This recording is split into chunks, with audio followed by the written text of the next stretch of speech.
ছিল।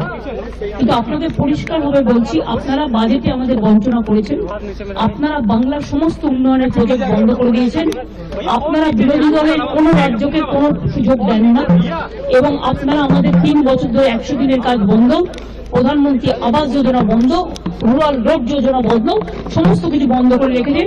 এমনকি food subsidy পর্যন্ত দেননি। আমরা 1,71,000 কোটি টাকা পাই লাস্ট ইয়ার পর্যন্ত। এই বাজেটেও কিছু নেই, শুধু জিরো। এইটুকু বলার সাথে সাথেই আমার মাইকটা স্টপ করে দিয়েছে। আমি বললাম, why you discriminate, why you stop me? I am only attending. You should be happy for that. Instead of that, you are giving more scope to your party, your government, and you only me on behalf of opposition, only I am there, and you stop my mic. আপনি আমার mic বন্ধ করে দিচ্ছেন। আপনাদের এই বঞ্চনা আমি মানি না, তাই মনে রাখবেন আমি চললাম। बंगाल का इंसल्ट है, बंगाल का नहीं, सब रीजनल पार्टी का इंसल्ट।